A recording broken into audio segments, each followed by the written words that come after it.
Audio book वांग्मय 13 Gayatri की पंचकोशी साधना एवं उपलब्धियां। चैप्टर 4 पार्ट 8 अन्नमय कोश की सरल साधना पद्धति। अन्नमय कोश की सरल साधना पद्धति में प्राकृतिक जीवन का अभ्यास क्रम समाविष्ट है। आहार शुद्धि, उपवास, जल, मृतिका, उष्णता आदि के द्वारा शरीर के 5 तत्वों का शोधन एवं उपचार अन्नमय कोश की साधना का अंग है। शरीर के निरोग और स्फूर्तिवान रहे बिना आध्यात्मिक उन्नति के अगले कार्यक्रम अति कठिन हो जाते हैं। जिनके पैर पहली सीढ़ी पर ही लड़खड़ाने लगे, वे ऊपरी मंजिल तक कैसे पहुंचेंगे? अन्नमय कोश की साधना के 2 मुख्य अंग हैं। 1. आहार विहार संबंधी शुद्धता। 2. सूक्ष्म साधनाएं। गायत्री उपासना में दोनों ही अंगों का साथ साथ ध्यान रखा जाना चाहिए। आहार विहार संबंधी शुद्धता के बिना सूक्ष्म साधनाओं का अभ्यास असंभव है। आहार शुद्धि पर इसलिए जोर दिया जाता है कि मन की शुद्धता अशुद्धता का आधार वही है। यदि अन्न अशुद्ध होगा तो मन भी अशुद्ध रहेगा और अशुद्ध मन न कभी ध्यान भजन में एकाग्र होता है और न श्रद्धा विश्वास को ही ग्रहण करता है। मन का परिशोधन अन्न की शुद्धि पर निर्भर है। इसलिए साधना समर में उतरने वाले को सबसे पहले आहार शुद्धि पर ध्यान देना पड़ता है। शुद्ध कमाई का शुद्धता पूर्वक बनाया हुआ भगवान का प्रसाद मानकर औषधि एवं अमृत की भावना से भोजन करना आवश्यक है। स्वाद के लिए नहीं वरन शरीर रक्षा के लिए ही खाया जाना चाहिए। पेट की थैली को देखते हुए उसमें आधा आहार, चौथाई जल और चौथाई वायु के लिए स्थान रहने देना चाहिए। अर्थात भोजन की मात्रा इतनी रहनी चाहिए जिससे पेट पर अनावश्यक भार न पड़े, आलस्य न आवे। जल्दी जल्दी नहीं वरन धीरे धीरे अच्छी तरह चबाकर ग्रास को उदरस्थ किया जाए।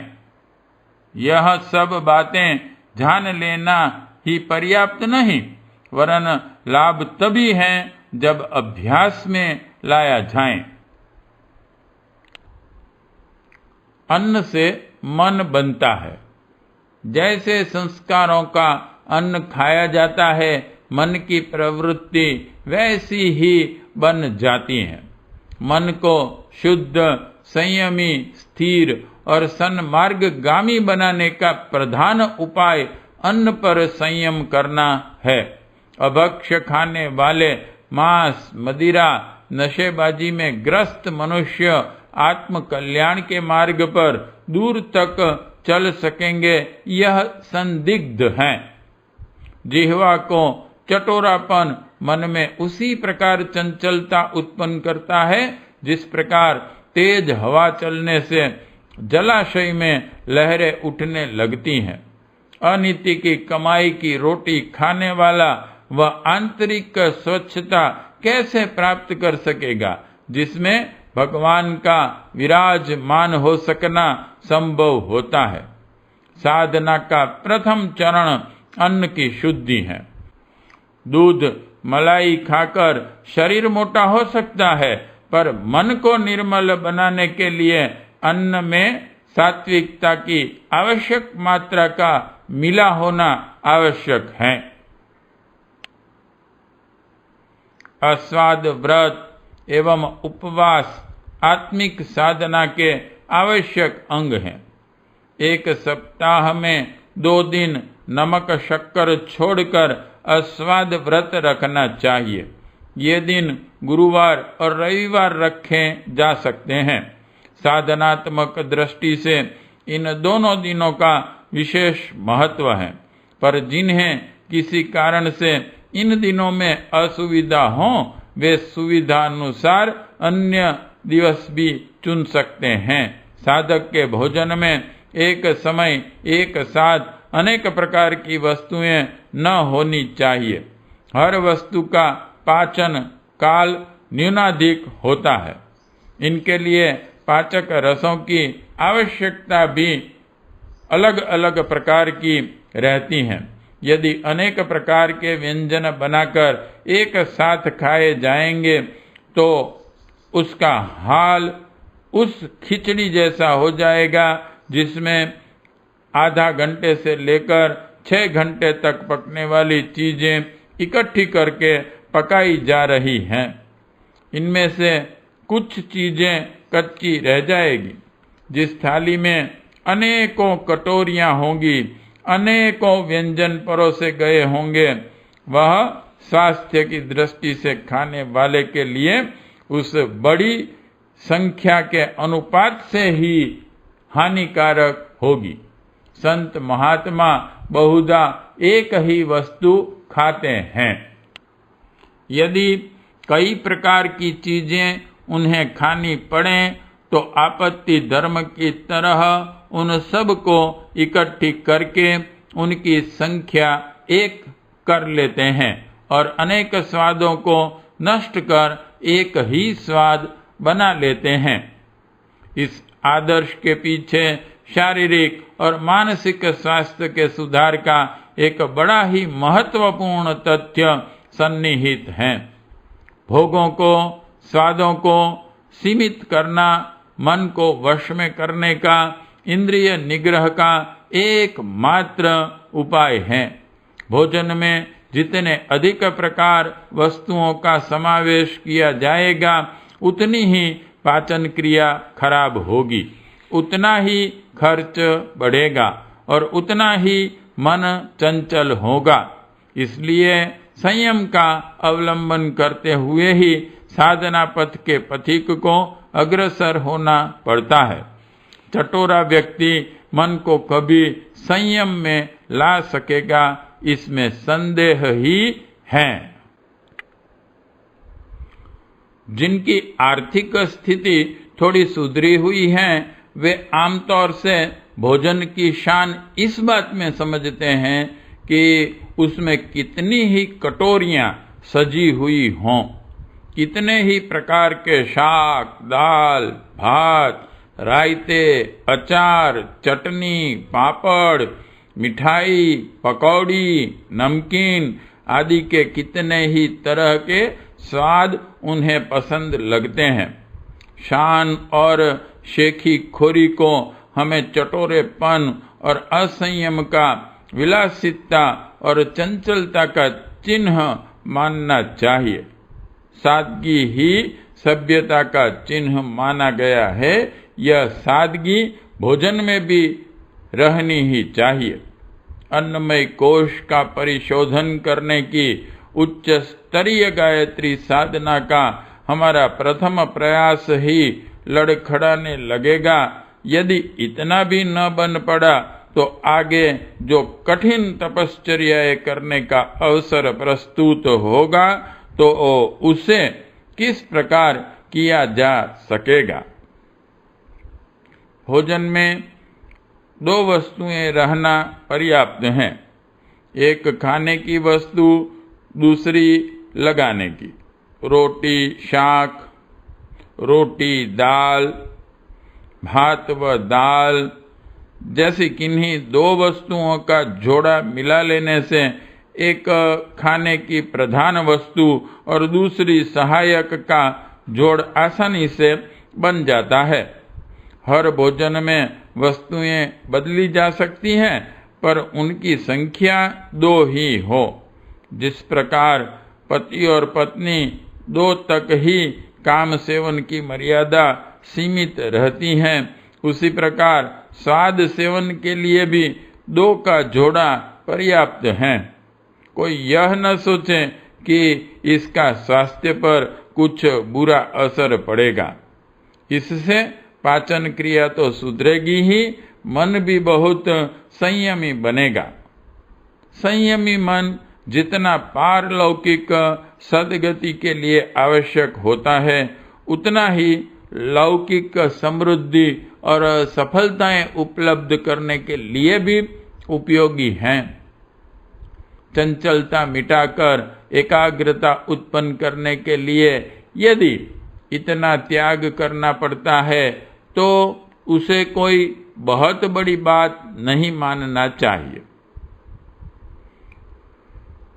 जो लोग अधिक चटोरे हैं, जिन्हें इतना त्याग कर सकना कठिन मालूम पड़ता है, वे इतना तो करें ही कि भोजन में जितनी संख्या में वस्तुएं रहती हैं, उसकी संख्या अब की अपेक्षा घटा लें और उनकी सीमा निर्धारित कर ले कि 3-4 से अधिक तो यह संख्या किसी भी प्रकार नहीं होनी चाहिए।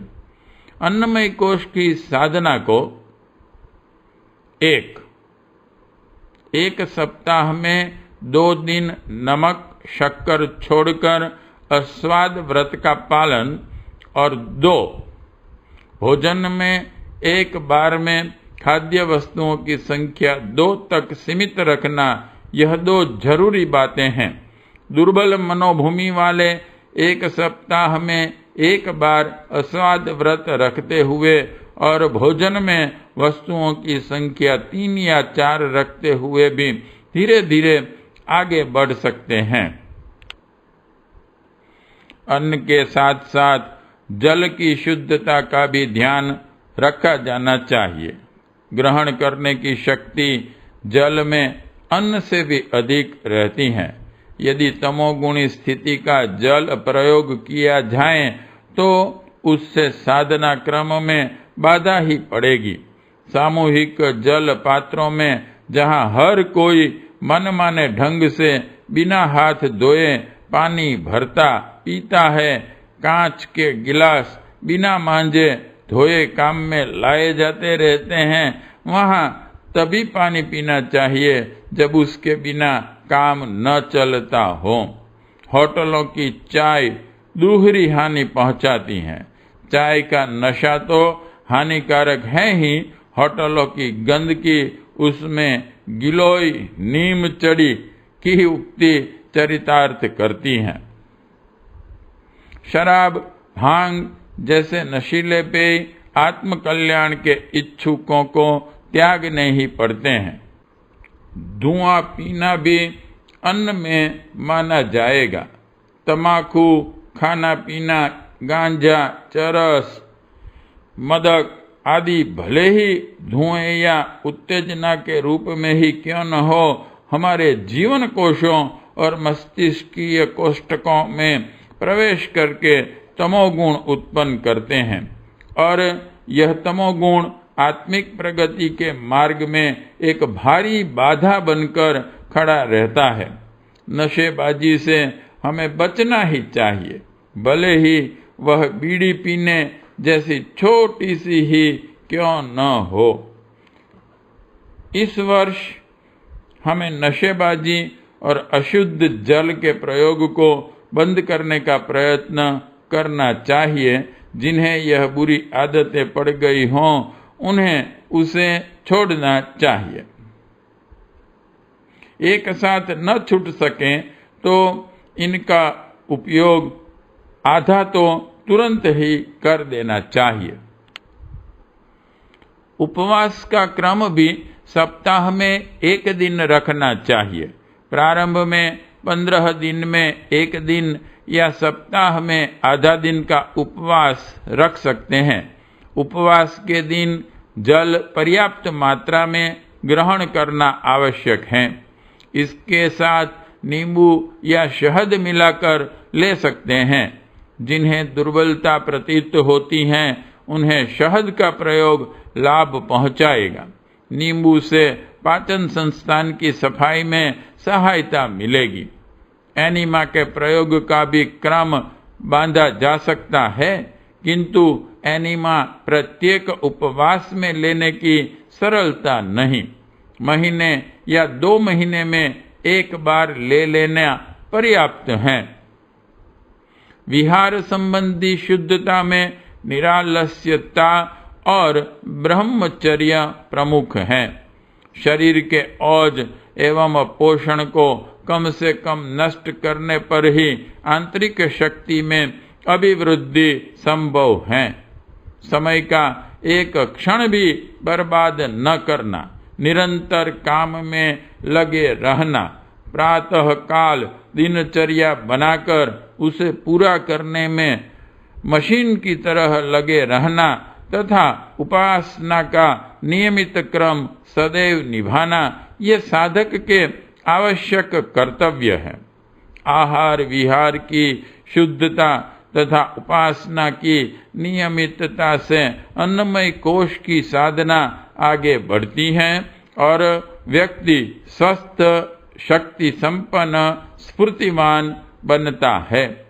इस तरह की गायत्री उपासना की उच्च स्तरीय साधना में प्रवेश करने वाले योद्धा को सर्वप्रथम शिक्षण स्वादेंद्रिय से लड़ने और आहार शुद्धि की सुव्यवस्था बनानी पड़ती है। उसकी उपेक्षा करने से आगे का मार्ग अवरुद्ध ही पड़ा रहेगा। यह बात हर उच्च स्तरीय साधक को कान खोलकर सुन लेना चाहिए और सुन समझकर गांठ बांध लेनी चाहिए कि आहार को सात्विक बनाए बिना किसी भी प्रकार काम चलने वाला नहीं है।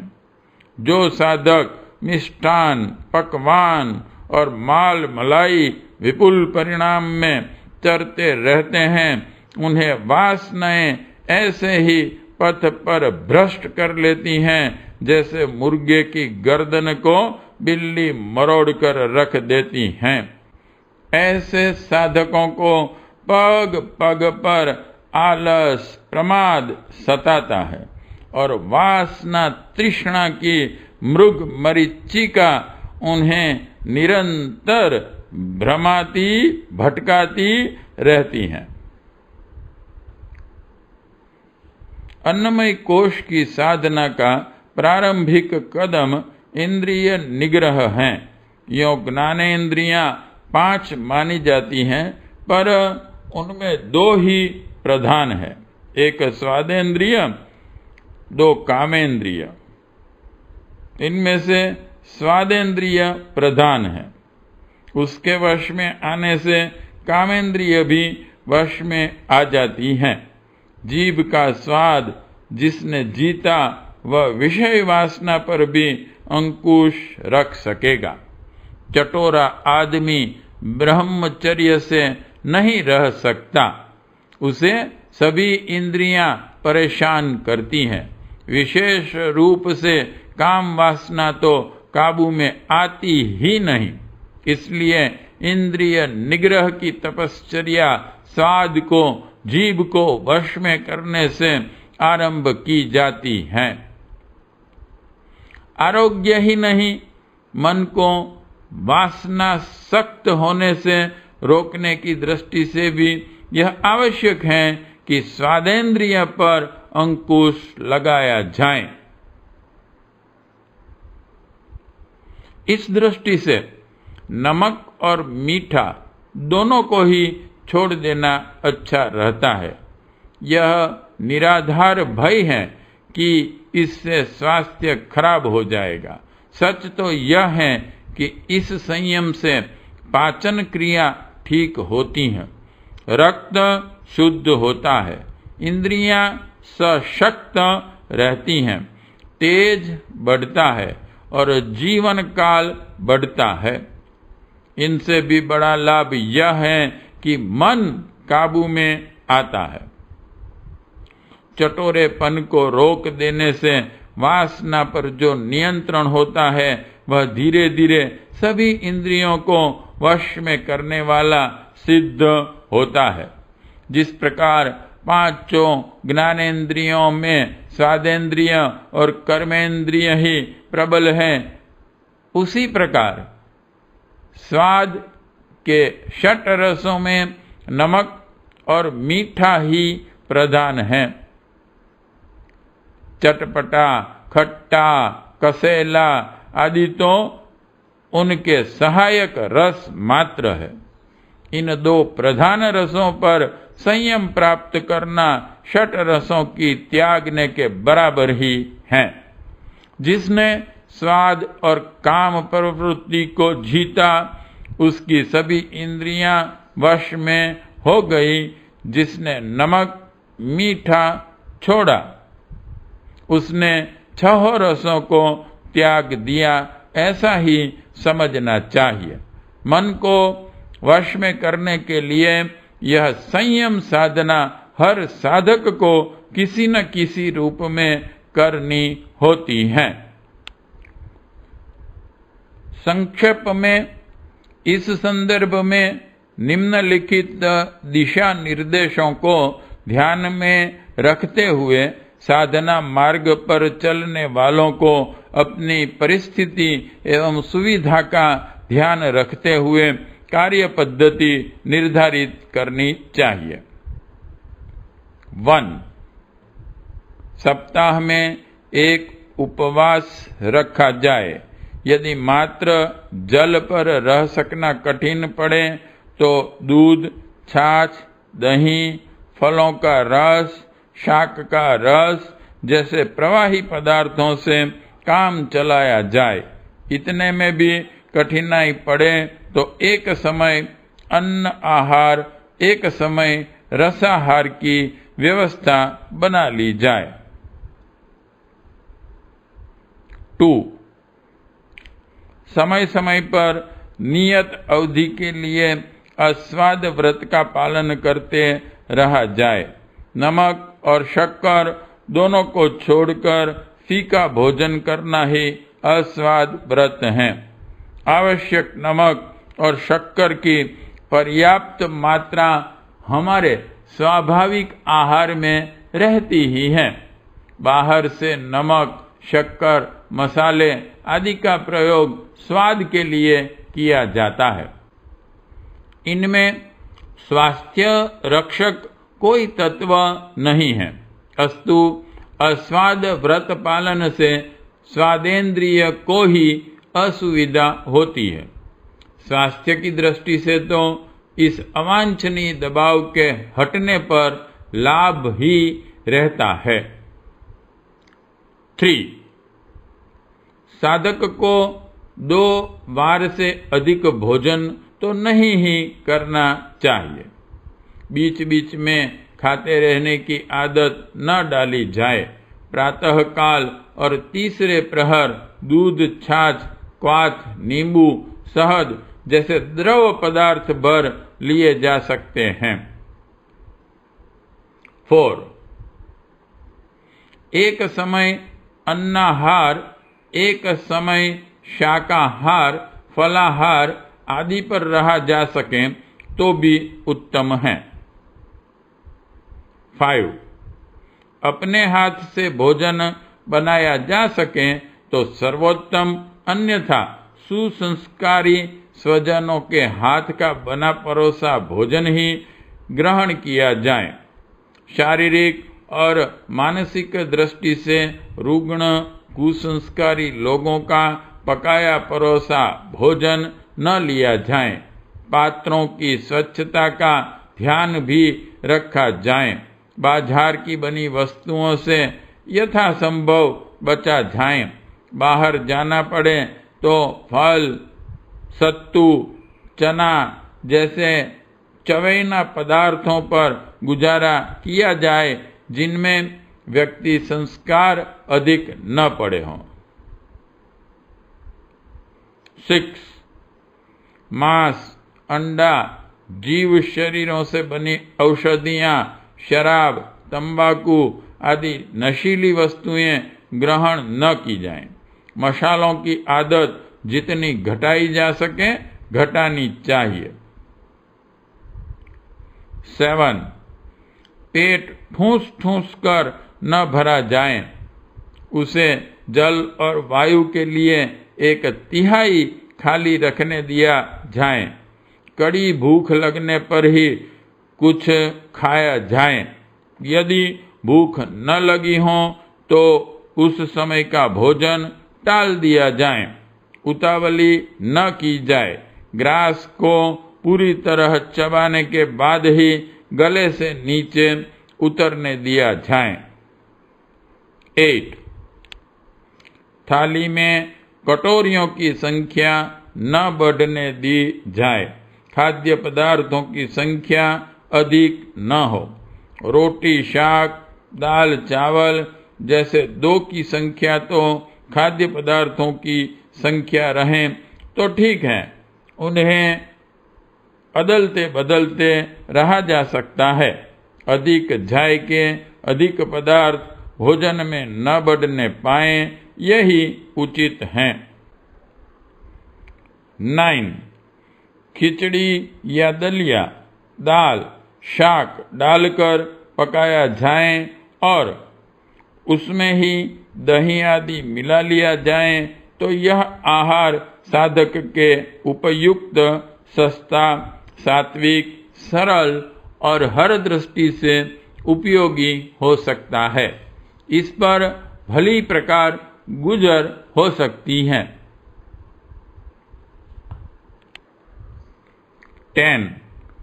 हमारा आहार अनिति उपार्जित न हो। बिना परिश्रम की कमाई भी साधक के लिए अभक्ष्य ही है। न्यायोपार्जित आजीविका में से भी लोकहित का एक महत्वपूर्ण अंश निकालने के उपरांत ही यज्ञावशिष्ट खाया जाए।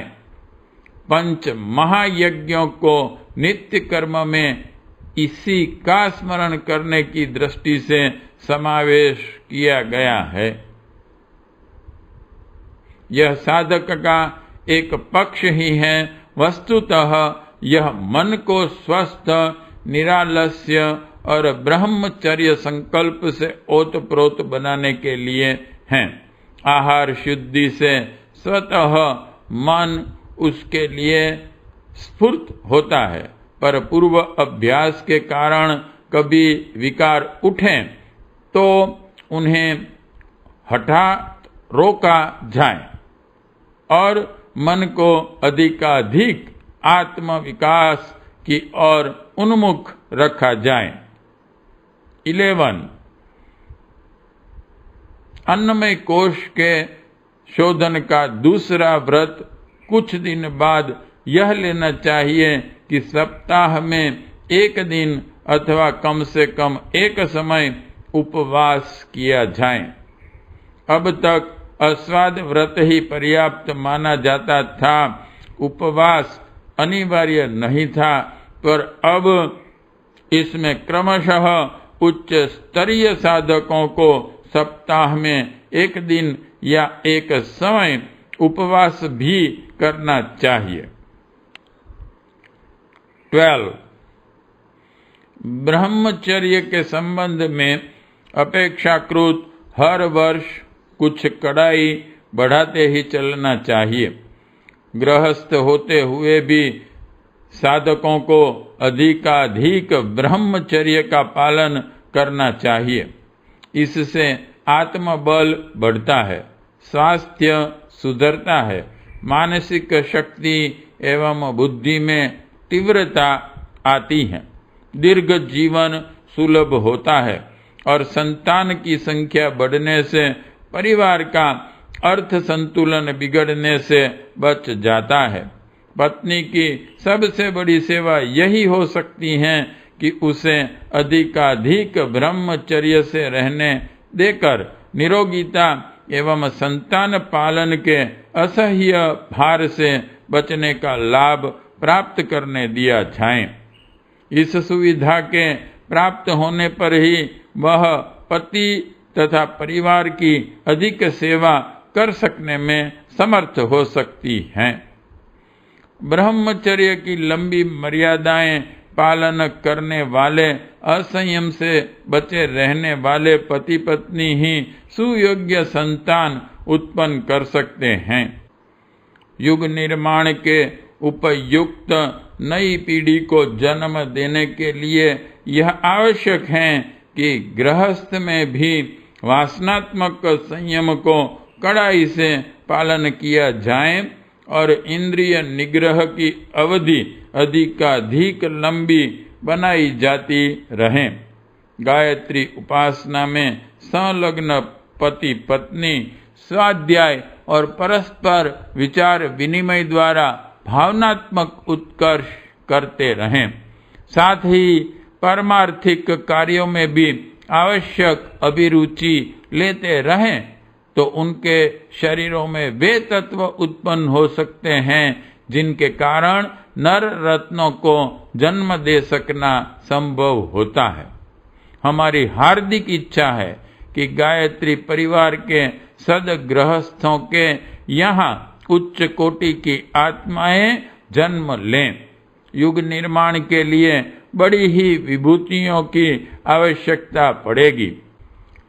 दशरथ, कौशल्या, वसुदेव देवकी, दुष्यंत, शकुंतला की तरह प्रबुद्ध दंपति ही यह सौभाग्य लाभ प्राप्त कर सकते हैं।